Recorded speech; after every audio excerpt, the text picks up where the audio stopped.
ನೀವು ಓದಬೇಕಾದ್ರೆ ಯಾರೋ ಒಬ್ಬರು ಸಣ್ಣ ಪುಟ್ಟ ಸಹಾಯ ಮಾಡಿರ್ತಾರೆ.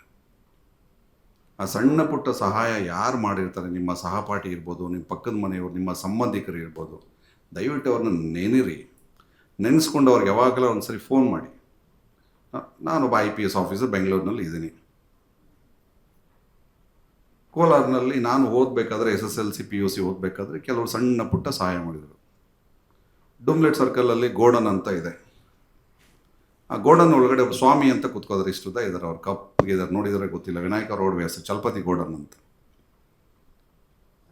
ನಾನು ಕಬ್ಬನ್ ಪಾರ್ಕ್ ACP ಇದೆ, ರಾಮನಗರದಿಂದ ಟ್ರಾನ್ಸ್ಫರ್ ಆಗಿ ಕಬ್ಬನ್ ಪಾರ್ಕ್ ಅಸಿಸ್ಟೆಂಟ್ ಕಮಿಷನರ್ಗೆ ಬಂದಿದೆ. ಒಂದ್ಸರಿ ಯಾರೋ ಕೋಲಾರವ್ರು ಬಂದರು, ಅವ್ರು ಕೇಳಿದೆ ಸ್ವಾಮಿ ಅಂತಿದ್ರೆ ಹೆಂಗಿದ್ದಾರೆ ಅಂತ. ಸರ್ ಚೆನ್ನಾಗಿದ್ದಾರೆ ಸರ್, ನಂಬರ್ ಕೊಡ್ತೀರಾ? ನಂಬರ್ ತೊಗೊಂಡು ಸ್ವಾಮಿ ನಾನು ದೇವರಾಜ್ ಮಾತಾಡ್ತೀನಿ.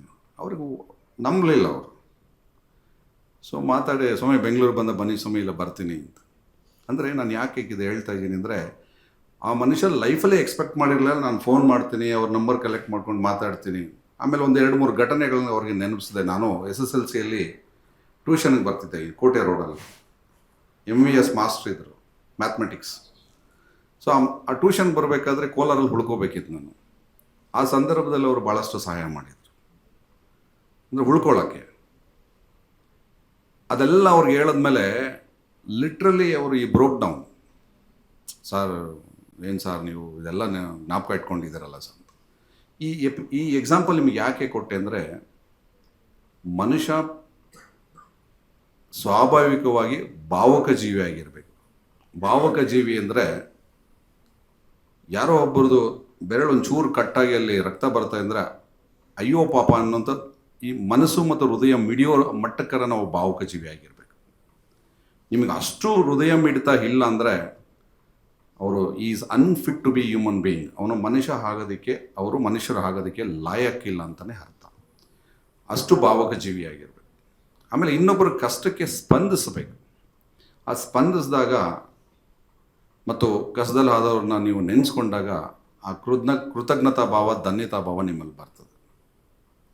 ಈ ಇಷ್ಟೊತ್ತು ನಾನು ನಿಮ್ಗೆ ಏನು ಹೇಳಿದೆ, ಮಾನವೀಯ ಮೌಲ್ಯಗಳು, ಇವನ್ನು ನಾವು ಎಷ್ಟು ಮಾತಾಡ್ತಾ ಇದ್ದೀವಿ ಅದರಲ್ಲಿ ಕಿಂಚಿತ್ತೂ ಕಡಿಮೆ ಇಲ್ಲದೆ ನಮ್ಮ ಜೀವನದಲ್ಲಿ ಅಳವಡಿಸ್ಕೊಂಡು ಅದನ್ನು ನಡ್ಕೊಂಡು ಹೋದರೆ,